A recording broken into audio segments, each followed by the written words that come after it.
Entrepreneurship is often romanticized. We imagine bold ideas, dramatic risks, and overnight success. But when you speak to founders who are actually building companies, you discover something very different.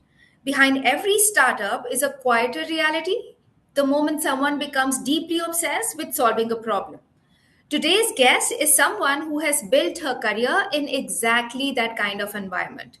Jui is the co founder of Smudge, a company working at the intersection of beauty, technology, and personalization, building tools that make beauty discovery more intelligent and data driven. But what fascinated me about Jui isn't just the company she's building, it's the way she thinks about entrepreneurship itself, the psychology behind founders, the myths around startup culture, and the evolving role of women in leadership. In this episode, we explored the moment someone moves from operator to founder, why startups rarely end up building what they originally imagined, how beauty is becoming one of the most technologically transformed industries, and what ambition really looks like when you're building something from scratch. This conversation is especially meaningful during Women's History Month because instead of focusing on titles, we're looking at the thinking behind leadership. On that note, Jui, welcome to Unapologetic Me. I could not have been more excited to get some time on your calendar. Thanks so much, Ekta. It's really, really exciting to be on your podcast. And thanks so much for the great introduction. I think this podcast is going to be exactly the version of me I'd want my investors to believe in. But I'll be honest, I'm still very much in the early chapters of this story, and everything I hope to share here are my own is from my own viewing glass, tinted by my live and learn experiences.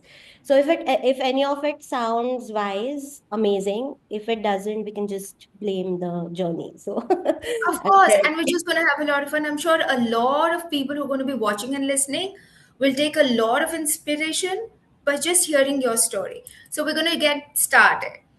All right, Cool. every founder story has a phase before the company even exists, a period when you're learning, experimenting, and working inside other people's ideas. Tell us about that early phase for you, your background, the environment you grew up in, and the experiences that slowly shaped your thinking towards entrepreneurship. Okay, so I think I was fortunate enough to grow up in a very liberal household. Both my parents are doctors and have very thriving practices even now. But I think most people around me were running some kind of something of their own in some form. So there was never a strong corporate template that I had to follow, and no one was telling me what jobs to take or how things were supposed to be done. But what I did see growing up was people completely owning what they did. And at that time, it just felt very normal because I was very young then. Uh, Between, I think, my education and where I am right now, I did my run of some really great companies across the globe. So I worked in the UK, I worked in the US. I came back to India after my post graduation. I worked in IIT Bombay for a while, in their startup incubation center. And then I spent some time at what's actually Asia's one of the largest digital agencies now. So very varied experience, and I think each experience added a layer to my thinking. But I think I was always strangely drawn into very entrepreneurial projects within these big companies also. I mean, call it fate, if you will, but a lot of that I think shaped the way I started thinking about work and work patterns as well. So I think the pull towards starting something of my own was never really a dramatic moment, so to say. It wasn't any rebellion or any restlessness or anything like that. But it was It like a gradual transition. Yeah, I mean, it was just I always had this pull towards thinking about interesting problems, and my head used to be very full of ideas and unique products all the time that people would want to use. And I think conjuring things up in my mind and the head being full of them all the time, I think that's what led me to start, my business. So it was a very natural extension of, I think, my human design that came about to be in my growing years, I guess. Yeah. That's amazing. I'm going to pick cues on this and bring you to the next question, which is you mentioned that growing up, you were not around a strong corporate president. Instead, autonomy and ownership felt natural early on. So, how do you think that environment influenced your comfort with taking risk, which is something that we see in entrepreneurship day in, day out? True. I mean, honestly, when I started, I didn't think about risk the way I think some of the other founders do, or Yeah, people expect founders to do. Maybe it was very strong conviction. Maybe I was a little naive also. But the way I looked at it was very simple. At best, I will earn. At the worst, I will learn. So, that's beautiful. so either way, I was very sure I'm not leaving this journey empty-handed. And I think also the environment that I grew up with, as I said, it naturalized and normalized a lot of ownership and risk taking, right? So if things don't work, then you just, pick yourself up and you figure it out. So there was always this comfort built in uncertainty and chaos. Two things that a startup definitely is. And I think that's one of the most valuable things that this environment gave me, to be very strong against that uncertainty and chaos, I think. Yeah. So that's where I think a natural risk taking attitude comes to forth, basically. Amazing. Now, during our research, we got to know that at one point a mentor asked you a deceptively simple question like, why do you want to build a startup? And I'm pretty sure at that point in time, it probably would have felt like a straightforward question, but over time, you realize how fundamental it actually was. So, the question is, what did that question from the mentor reveal about your own motivations? Yeah, I remember this. Actually, it was one of my early stage investors, who's also my mentor, and he's a big founder himself in the health tech world. So very early on in my journey, actually, it was just a few months after I had actually registered my startup. He told me, he introduced me to someone, and he said, you should speak with this person. So I got on a call with that person, and the very first thing on the call he asked me was, why do you want to build a startup? And I had this whole, pitch prepared for my startup and the kind of investment I was going to ask of him, and the kind of connections I was going to ask him to, connect, to introduce me to people and all of that.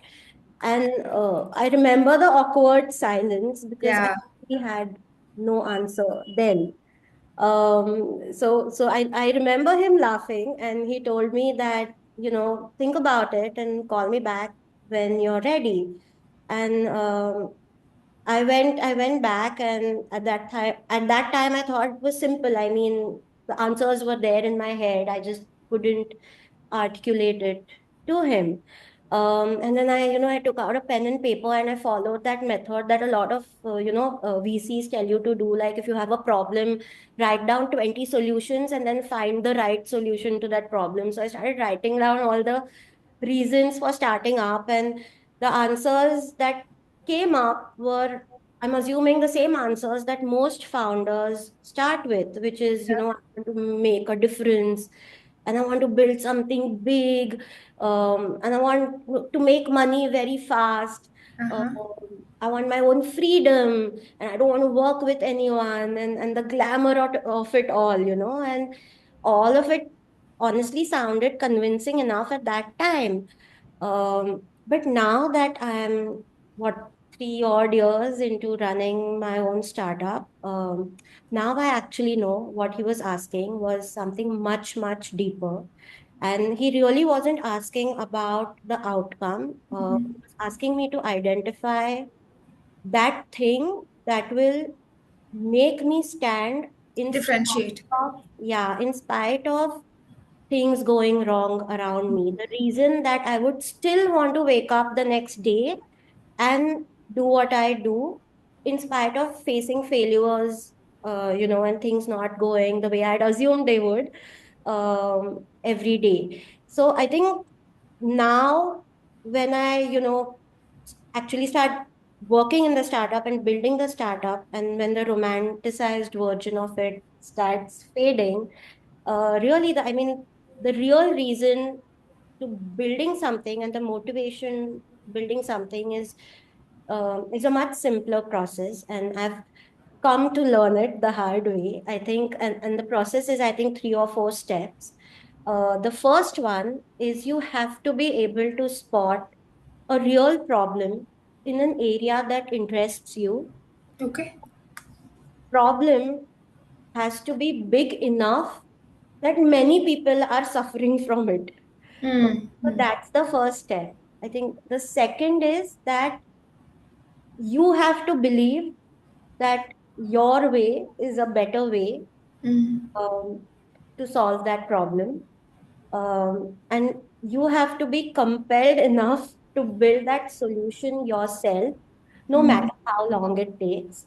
Hmm. Um, and the third is you have to do all of that, all the while holding on to this irrational, all consuming hope, that what you're building is what the world wants, and it Hmm. is the right time that the world wants it, and that nobody else has woken up 3 weeks before you, has already launched the product, and is probably doing a better job than you.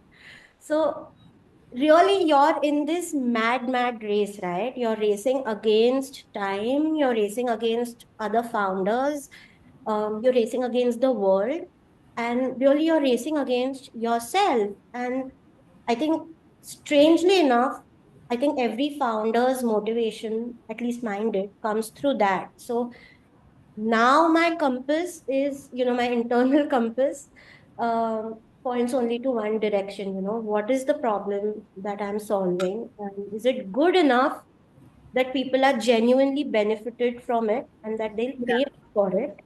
Um, and then everything else is just noise, I think. So I think if I meet that person now, I will definitely have a better answer for him, because now I get why I'm doing what I'm doing. So Yeah. Well, we just hope that he's listening to the podcast and he will circle back and give you a call and realize how much of a clarity that one call introduced in the whole process. All right, moving on. You've spent a large part of your career working in entrepreneurial environments and tech startups, as we just learned. Smaller teams, faster decisions, and being very close to the act of building. How did those environments shape the way you think about ownership and problem solving, which you just told us, but what has been the contribution of the environments there for you? I think the biggest lesson that I learned is it's all about responsibility, right? I mean, very early on, someone very close gave me this thought framework, when I was, just starting to build things up. And he said, always look at business in this way, right? If something good happens in your business, it is because of the people around you, your clients, your team, your investors, people supporting you. Yeah, yeah, If something bad happens, it's on you. So that's a very different way of looking at the yeah, world, right? And moving through the world. I think in a mainstream career, success could mean maybe a promotion, more money, and so on and so forth. And on the flip side, a mistake probably means an apology to your boss, or yeah, consequence, you're getting fired. But you do have the freedom to change, and you do have the freedom to move on, at least in your early stages. yeah, But honestly, when you're building something of your own, especially in the early stages, um, there's no moving on. The buck stops with you completely and always. So then kind of when you're solving problems or when you're thinking of ownership, you stop looking at someone to escalate matters to, because there is no one. And you stop waiting for a decision to kind of come from, come down from above. It's you who has to figure it out, and you do it because there's no other option. So Yeah. it's almost like a muscle, that you build out when you're going through this journey. And I think once that muscle is built, it doesn't go away. And I think I'm very, very grateful that, that journey at least at least taught me this. Yeah. I'm actually getting chills listening to all of this, and the reason I'm going to tell you is that, and I want everyone listening to also feel it. Jui and I connected at the bicentennial celebrations of Case Western Reserve University. We connected we were trying to network, but we became rather friends, right? We reached out, we spoke about different things. But to actually sit down with a friend of yours to tell you everything she's learned, all about entrepreneurship, all about things, it's so it's so overwhelming in such a nice manner, and it's so inspiring of how you see the whole journey, things you've learned, how you've grown from where you started, and how much vested you are in bringing it to life, the vision that you have.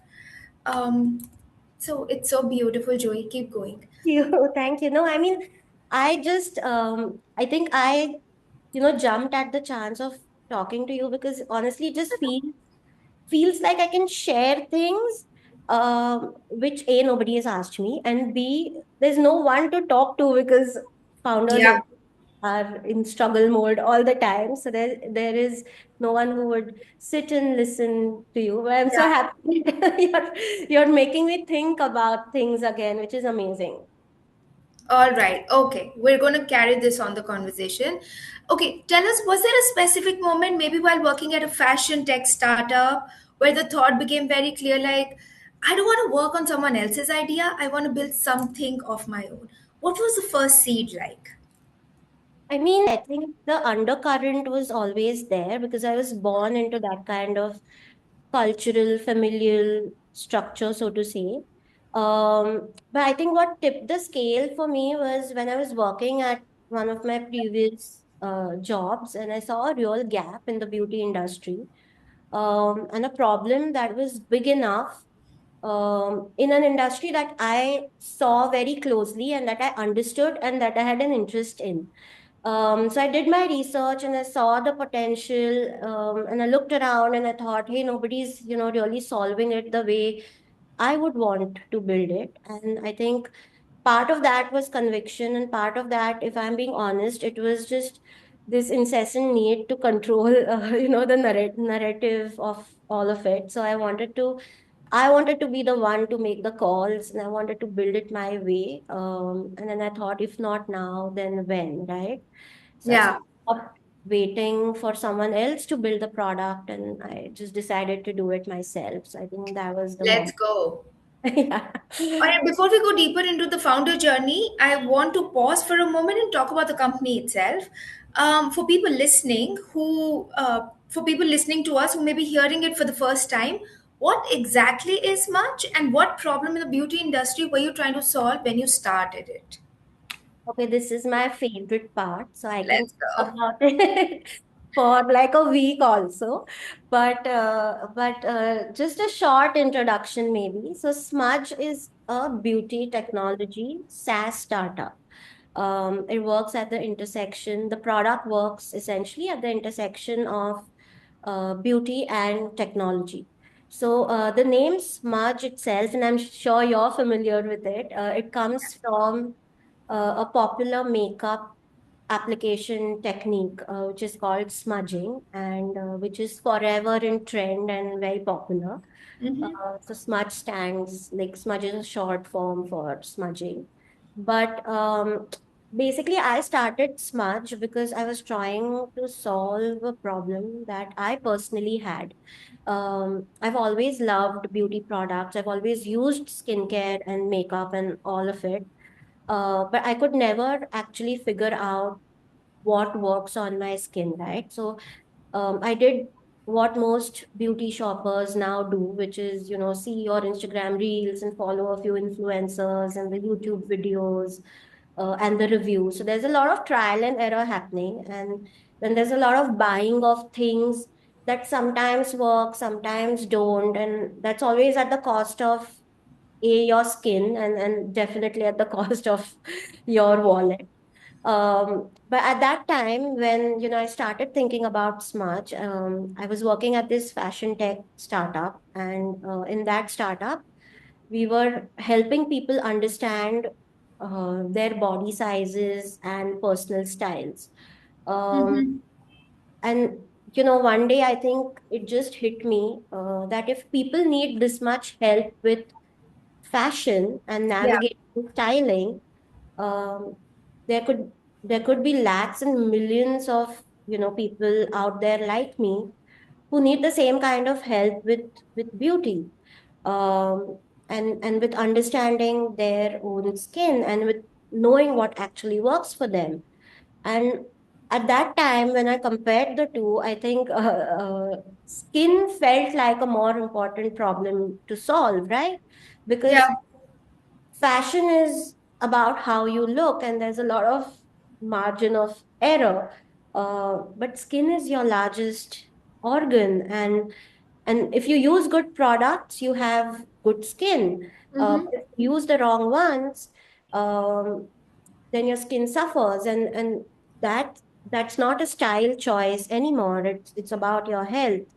So, so I wanted to build something that I could just pull out of my pocket and take a look at, and it would just tell me what my skin was on that very day, and it would tell me, what product should I buy and why, and what kind of shades of makeup can look good on my skin tone, and so on and so forth. And all this without scrolling and asking people for validation and Yeah. doing research.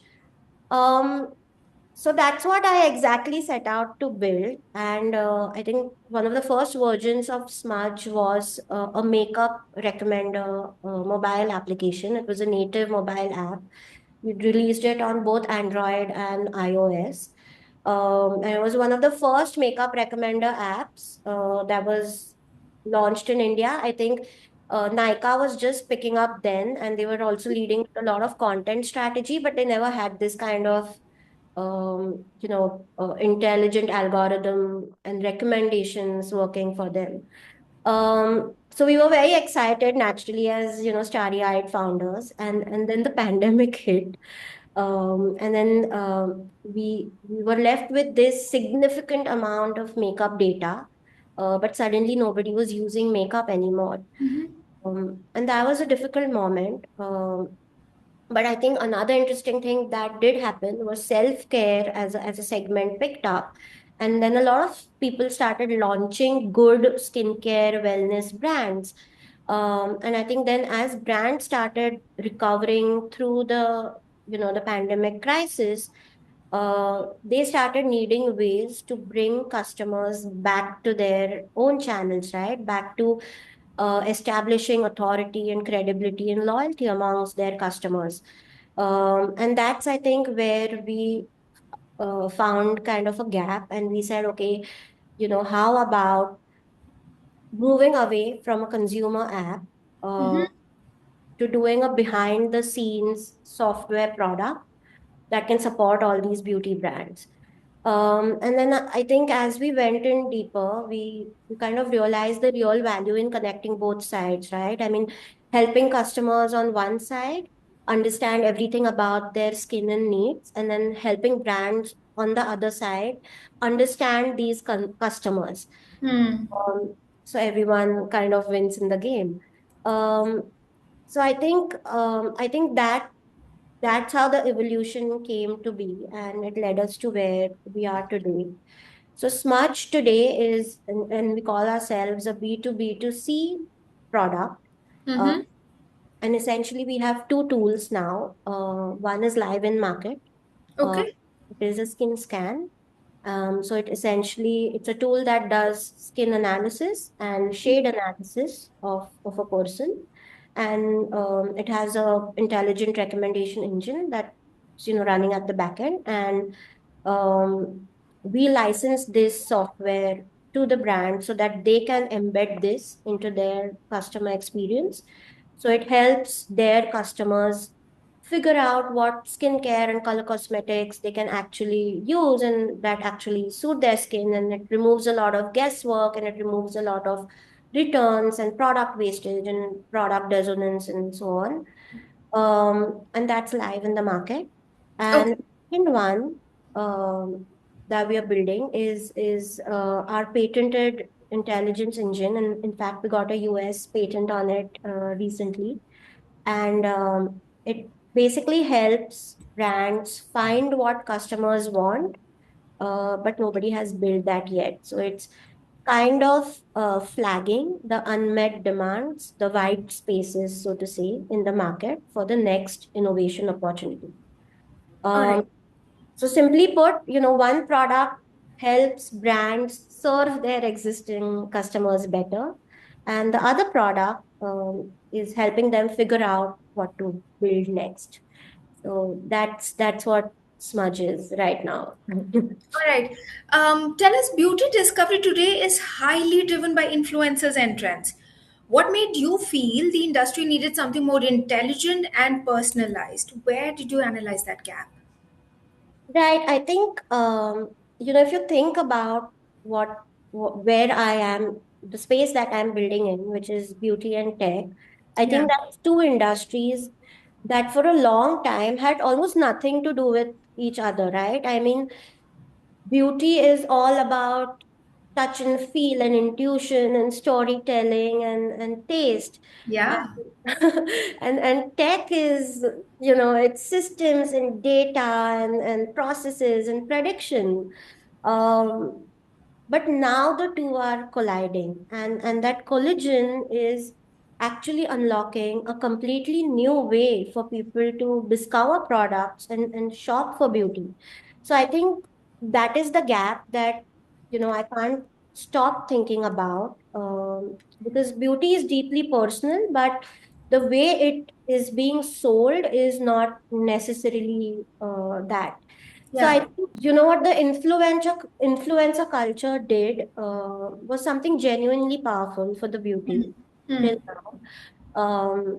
It made beauty, accessible and ambitious and exciting.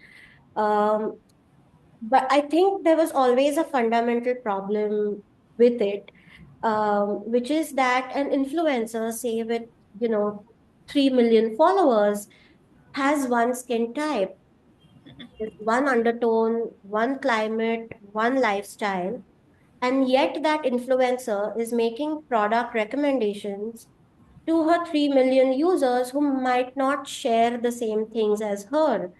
So, then you have all these customers who are buying all these products and following all these routines, and they're standing in front of the mirror and then they are saying, hey, why is this product not working for me? And I think that is where I think the industry needs a lot of data and intelligence and personalization to solve that problem. Because where I came from, I just didn't want the industry to have another layer of content, right? I mean, there are enough reels and videos to overwhelm us. But Yeah. some form of tech that can look at a customer's skin and tell exactly what that skin is made up of, and effect on that skin of environment and products and her lifestyle, and then of course give her an answer as to why this product and what is actually being built for her. I think that is how uh, the industry should look at beauty now, and that is how I think people should look at beauty now. So Nicely answered, Jui. I'm going to bring your attention to the pivot part, as in, let's talk about how your startup is evolving. Now, one of the most fascinating realities of startups is that the product founders end up building is often very different from where they originally imagined. Smudge eventually evolved into, like you mentioned, B2B2C SaaS platform for beauty discovery and personalization. What led to that pivot? I think I think our first version, very honestly, was just forcing function, so to say. Uh, Okay.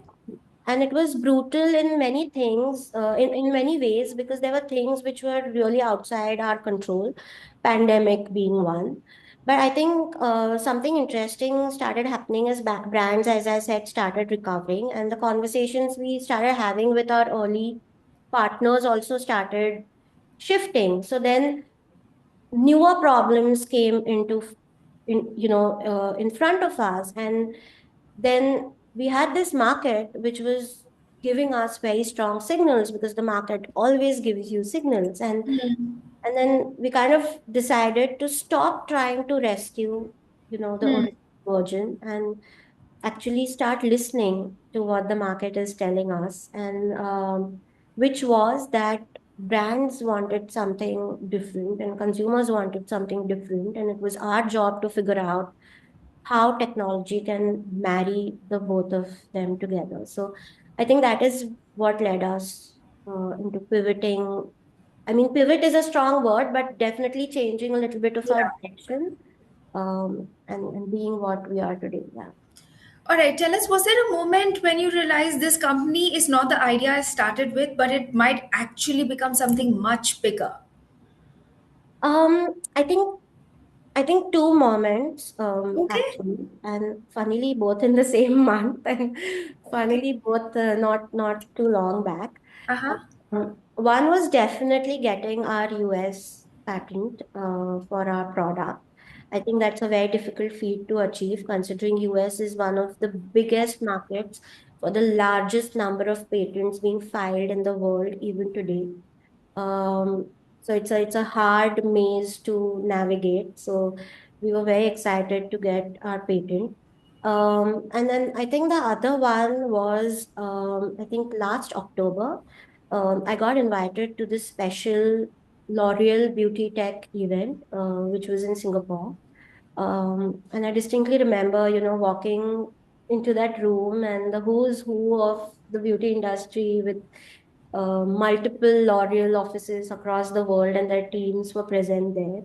Uh, Mm-hmm. and the conversations were happening at a level that strangely I was able to understand. And they were all pointing in the same direction, right? It was all about intelligence and personalization and predictive data and understanding consumer beyond the transaction and so on and so forth. So I remember there was this pitch competition that was happening, about five of the best startups there pitching, and um, product that I'm building sat right in the center of the space that these startups were pitching in.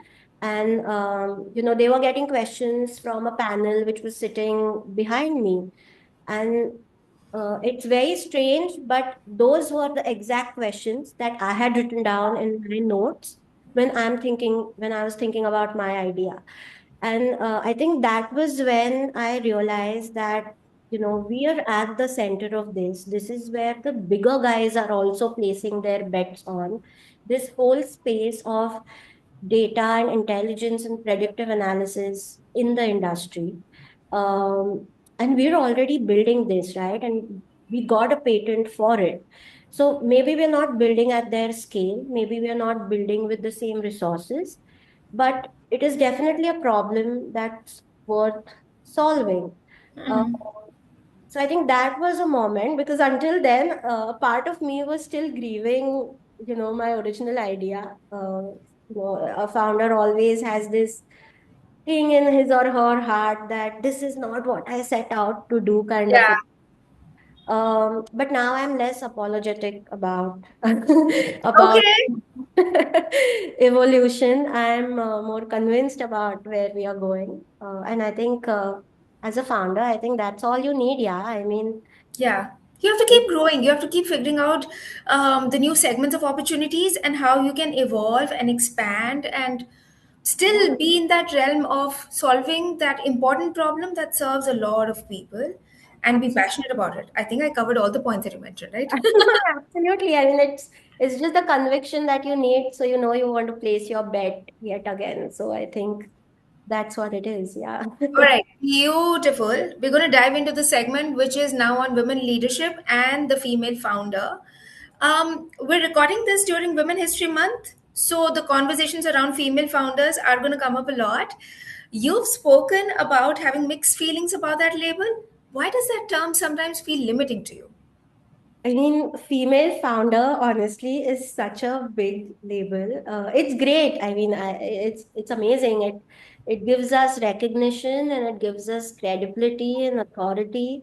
But somewhere, sometimes, I feel it quietly strips away the equality of it all. I mean, Got it.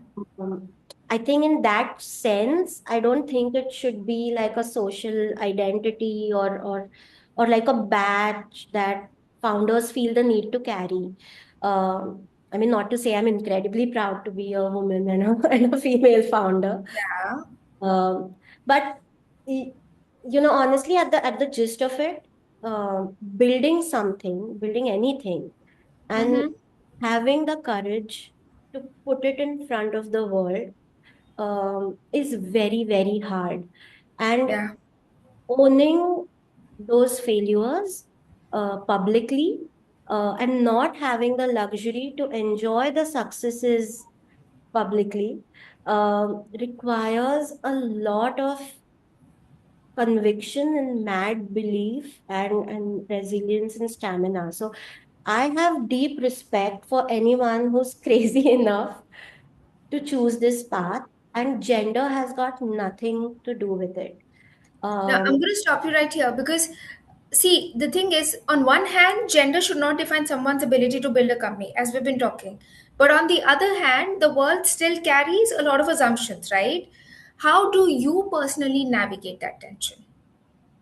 right. I mean, if you think about it, female founders work the same way as any founder, I think. Yeah. I mean, we're all thinking about survival and investors and meeting, the MRR and revenue goals and all of that. And every day we are questioning whether we are good enough and, what are we doing here? And we push forward anyway, right? And there's nothing gendered about that. Mm-hmm. Uh, so in that sense, I think I don't see myself any more or any less than a male founder. Uh, Mm-hmm. I also strength train 3 times a week, so physically I'm maybe stronger than half of them. Uh, but jokes apart, I mean, let's not pretend that the world is all beautiful and completely neutral. Yeah. Yeah. I think there have been rooms where judgments and assumptions have walked in before I do. And why just startup world? These rooms have been filled with people who are close to me, my best of friends, my close family. Um, and so I think as and questions are always raised, right? I mean, whether she's doing it just on the side or, it's a Yeah. lifestyle business, and how is she going to manage the authority and the business and the pressure and all of that. And you notice it and it does affect you. But I think somewhere you have to start to learn to internalize it, to not to internalize it and not let it affect you. And I think the bigger point here is, I mean, women don't need to prove that they can build startups or companies, right? I mean, that's already happening. So we Yeah. need a label for it. And I We think just need to increase the numbers now. yeah, and I think the world is moving towards that. So Yes. I think it's just about staying strong in your lane and ignoring the rest, I think.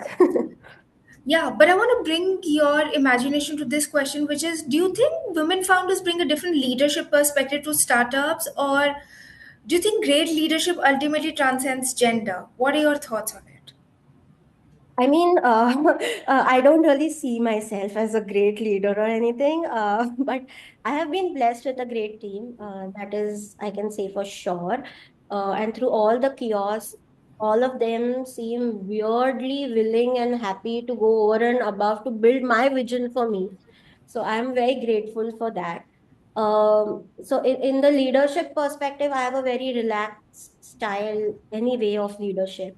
But to answer your question, I think yes. I think as women, we are obviously biologically different. Our human design is different.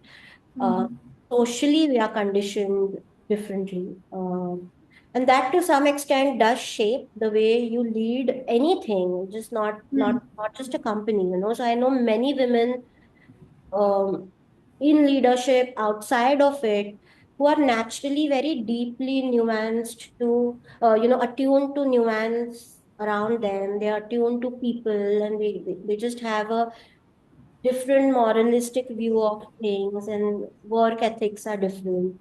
I think they hold complexity very well, women leaders. um, but I think that's not softness, right? That's just range. There's so much more Yeah. to doing. So does leadership transcend gender, as you asked? Yes, I mean, gender has got nothing to do with it. But Mhm.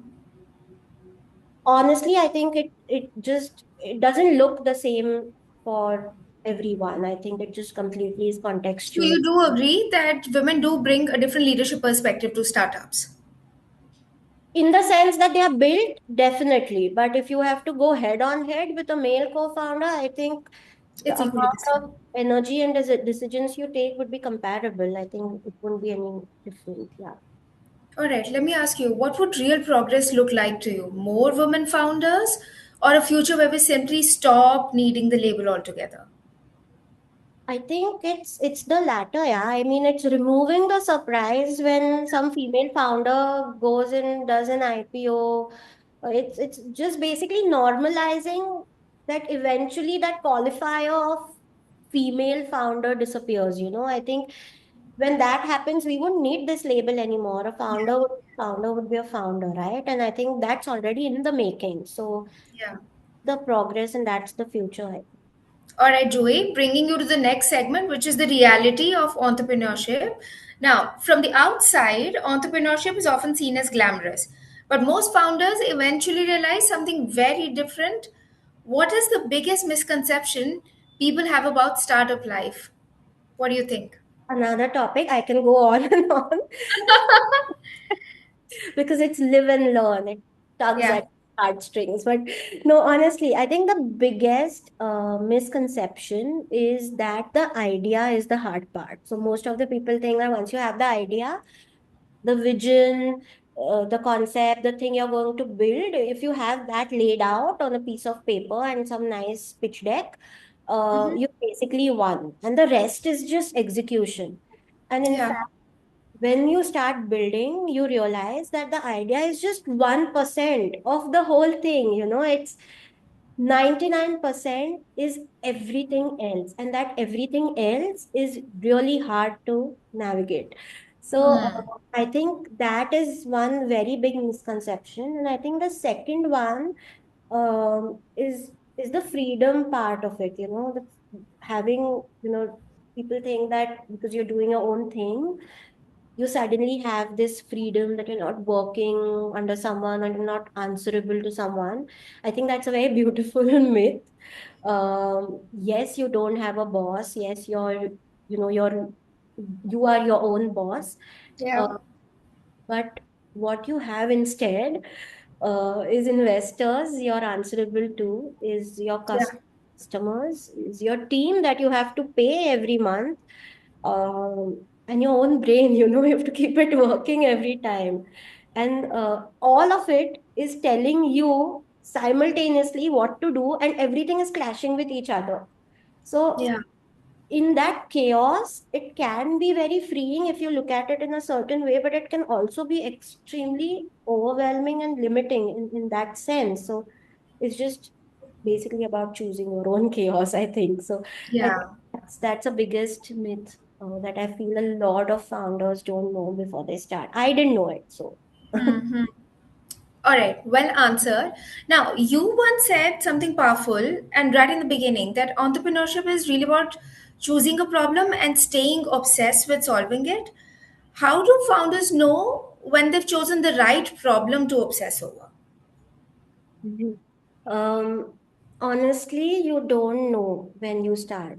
Hmm. It's very difficult to. You start with this beautiful delusional energy, right? Like I will change the world and I have the Yeah. best product. Uh-huh.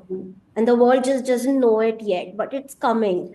But I think, and yeah, and honestly, that delusion is actually necessary, right? To start, because no sane person would choose to start a startup for sure.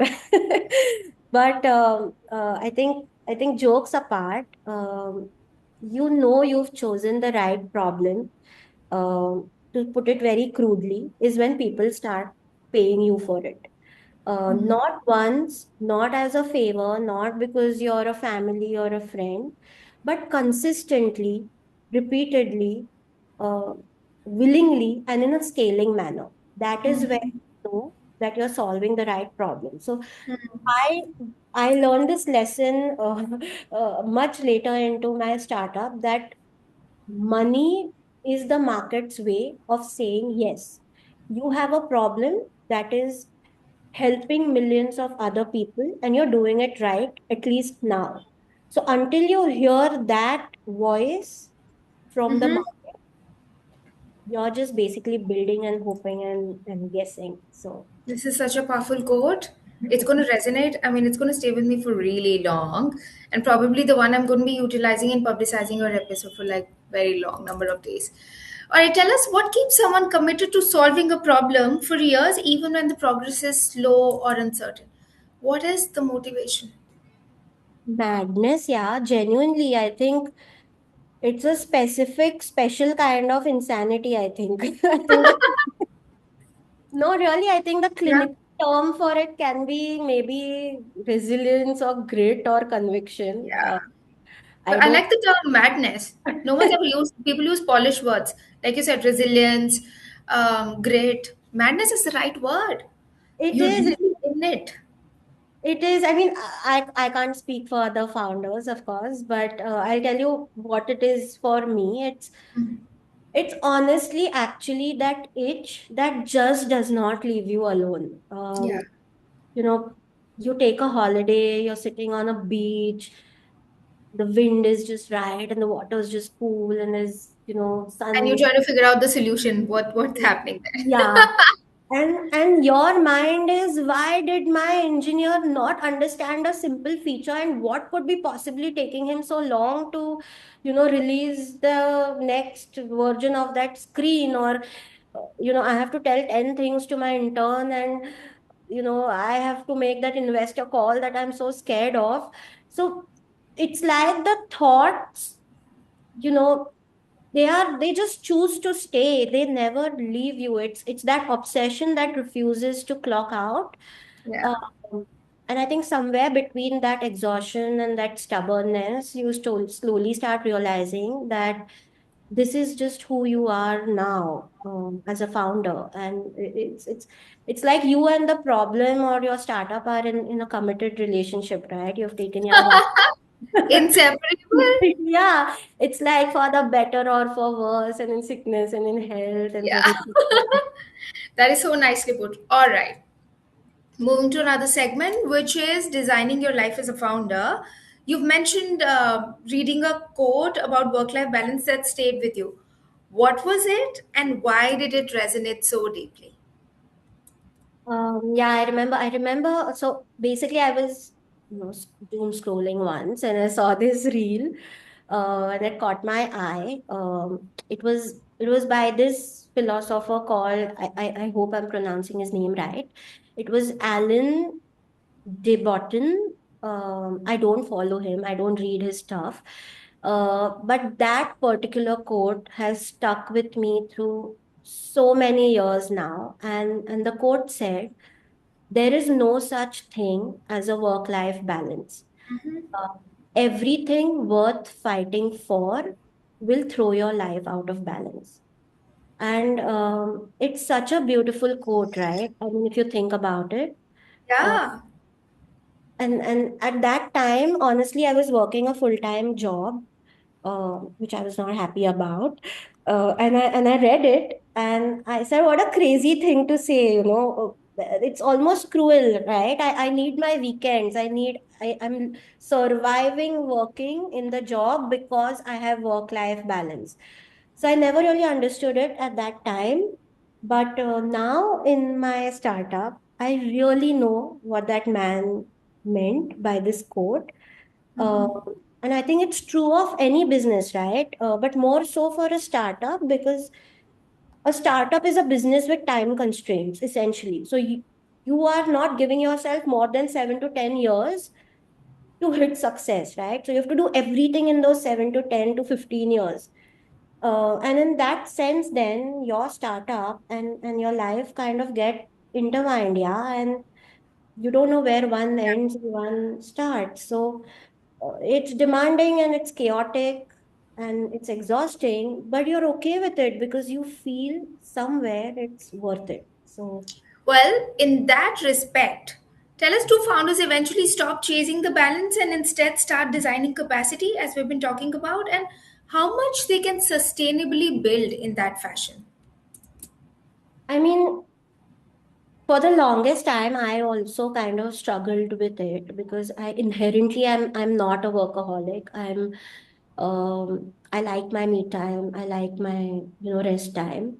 I think what I realized and what entrepreneurship eventually taught me is that balance, as most people imagine it to be, is a myth for founders, very honest. But you don't have to find balance. You just have to find capability and capacity. So you have to figure out, when are you most focused? When is your energy highest? When is your team most focused and the most productive, especially when they are, remotely working? And you just build your days and time around that, and then you just let your day and calendar allow you to take the rest that you need. But I think once you make peace with this, and once you start understanding your capacity, I think then you will see the shifts happening. So, Perfect. All right. Let's talk about the future of beauty and technology. Now, through our research, we got to know that the beauty industry is undergoing a massive transformation right now. We're seeing AI, diagnostics, and personalization entering the space in a serious way. From where you sit, building technology in this ecosystem, what shift excites you the most? I think the biggest shift that I saw, and that's been exciting me, is that beauty as an industry is really moving away from corrective to predictive. Uh Um, huh. so, like, if you think about it, in the history of beauty or the industry, the model was designed always to be reactive, right? I mean, you have a skin problem, then you research for products, and then you buy a product to fix it, and that's just been the entire premise of all of it, right? But I think what's changing now, in the world, in the technology, in this space, is that it's reaching far more intelligent levels. So understanding your customer before the problem already happens, is personalization at a level that was really not possible about 5, 7, 10 years back, right? And then when you see traditional players really move in this direction, you know that the shift is real. So, for example, I think L'Oreal now has just committed, and if I'm right, about 3,500 crores to build a beauty tech hub right here in Hyderabad, Oh, that's impressive. Yeah, and I think it's going to be a massive project. Um, but I think news like this, what that signals is, even a company like L'Oreal, they are not just selling lipsticks anymore, right? Yeah, yeah. They are investing in Gen AI and predictive analysis and longevity science and all of that. And that is a signal. So in countries like India, where traditional experiences are they still run very deep, right? One of the blockers for startups like us is trust and adoption of that technology. So getting brands to see the ROI of using something like this, and then getting consumers to trust the technology to be a natural part of their shopping experience, that's always an uphill climb. But I think the tide is turning. I think it has already turned. Uh, Hmm. and then when like traditional players start betting on that direction, uh, Yeah. it's going to accelerate the entire ecosystem. So it's going to trickle down from the big guys, then to the newbies, and then it's going to raise expectations, and eventually that's going to be the baseline of how business is going to be done.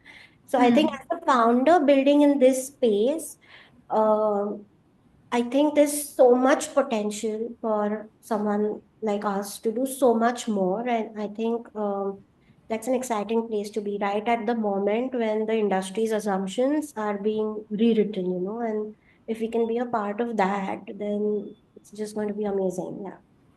So let me ask you at this point in time, what role do you want Smudge to play in shaping the future of beauty discovery? Um, a question I ask myself every day, honestly. Yeah. Um, I think, okay, here's how I think about it. Okay, right now, I think there is a very big gap between Hmm.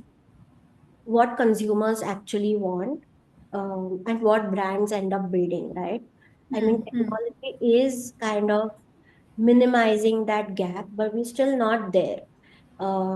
So like in the normal sense of business, I think research gets done and products get developed and launched. Some of them work, some of them don't. Then they Hmm. get pulled off the shelves. And then in this whole thing, there's a lot of resource wastage, right? And products are wastage, consumers are suffering, they feel unseen. There's a lot of dissonance, product dissonance that's happening. And then brands suffer because they are left guessing and so on and so forth. I think what we're trying to do with Smart in this space is we're helping brands see the unmet demand before they get committed to building something. So essentially understanding what consumers are genuinely looking for, and then turning those signals into intelligence that will de-risk a lot of Hmm. innovation. Because if you look at it, if a product fails, right? I mean, if tomorrow someone launches a big product and the product, Yeah. it's not just the campaign that's failing, right? It's failure on Hmm. lot of levels. I mean, your R&D is wasted, your resources are wasted, the products are wasted, and ultimately all those products and all that packaging lands up in landfills, and it's harmful to the environment. So Yeah. I mean, if we can help through our software, help brands build a little bit better, build a little bit more knowingly, so that the right products are built for the right kind of consumer groups. Um, I think that's the future that we kind of working towards, and that's the role that we think we play. All right. Now, when I was sitting with you and understanding and researching, you've mentioned wanting to work with founders and brands who are willing to experiment. Let me ask you this. Why is experimentation so important in this industry right now? Um, I think because old playbooks simply don't work anymore. Yeah. Hmm. I think in beauty, traditionally, many brands operated on a model that rewarded a lot of scale and certainty, right? The feedback loop was always slow and expensive. The research was slow and expensive. But now consumer expectations have shifted. Brands' expectations have shifted. Consumers like you and I, even if you look at our own shopping habits, we expect a Yeah. lot of relevance. We don't just Hmm. expect products anymore. Uh, Hmm. and I think technology can actually deliver all that now through diagnostics and personalization at scale. So the tools are all there. What's missing is still an open willingness to actually start using them. And I think that's that's what I meant by when I said that I want to open up this product and build it with early adopters. So, when I talk and I talk to a lot of beauty founders as a part of our research, we always have to have a pulse on the market, and that comes from beauty founders, what's Yeah. happening, what's not happening, and all of that. Um, and the more I speak, the more I, realize that I wish more founders would understand now that business and future of beauty is not just about a good product. It's about data, and it's about personalization, and it's about using that intelligence to truly understand your customer and catching him in moments that he requires your product the most in. So I think brands that are willing to do that right now will build a moat and a competitive advantage that will be far ahead of others for at least 3 to 5 years. So for me personally, meeting those kind of visionary founders or brands that I can build with, uh, Yeah. I think is an honest way to build in this environment, which is anyway full of so much uncertainty and possibility at the same time. So yeah, I think that's the way I want to build my product now, for an industry which has immense potential right now in India and globally also. And I think you know, be tech is going to shape a lot of Hmm. shopping experiences in future. And I passionately believe in that. So, that's why I'm doing what I'm doing. All right. Bringing you to the rapid fire, which means quick answers and quick deliveries. Okay. First, a founder you genuinely admire. The Canva founder, I forgot her name, Melanie Perkins. Yeah, All Melanie. right. All right. I'll give it to you. A startup myth that needs to die. Build and they will come. Okay. One belief about entrepreneurship you've changed your mind about. That an idea is all you need. Okay. Something people misunderstand about the beauty industry. That it's just vanity. Okay. A trait every founder needs. Mad optimism. Unless you believe in your thought, nobody else will. And I think that's how it starts. Uh, this was so lovely. We've come towards the last question. And Joy, this show is called Unapologetic Me for a reason. Let me ask you, at this stage and point in life, what are you the most unapologetic about? I think working on my startup and building the idea that I believe in, because everyone has an opinion till you hit success, and then even more so. So I'm not apologetic about the decisions I've made and the journey I've chosen. And in fact, I want to do more of it. All right, perfect. So we've come towards the end. Yeah. I would love your thoughts on what did you feel about the content, about the discussion we had. So share your feelings. I think it was superb. Yeah, as I told you, you made me think about questions that I should be thinking about in a while, go back to the roots and thinking about the why and the how. So this was amazing. And of course, naturally, speaking with you is like speaking with a Yeah, friend. felt Wasn't like com- yeah, we were just doing another whatever WhatsApp video or Zoom call chit chat. Yeah, no, but this was very exciting. Thank you so much. I think your podcast is amazing. I'm looking forward to all other guests that you're going to have on the podcast. So, looking forward to the great heights that you will reach soon. And Alrighty. On it that note, we're going to wrap the episode. Entrepreneurship is often framed as bold leaps and big moments. But conversations like this remind us that building a company is rarely about dramatic breakthroughs. It's about curiosity, it's about persistence, and often it's about staying obsessed with solving a problem long enough to see where it leads. Jewish journey with Smudge reflects something we don't talk about enough in startup culture, that ideas evolve, companies pivot, and founders themselves grow in the process. The real measure of a founder isn't the idea they started with, but the clarity they develop while building it. Joey, thank you so much for joining us on Unapologetic Me. And to everyone, I'm your host Ekta Khurana. And until next episode, live your life unapologetically. I'll see you in the next one. Thank you. Thank you so much, Ekta. That was amazing. Thanks a lot.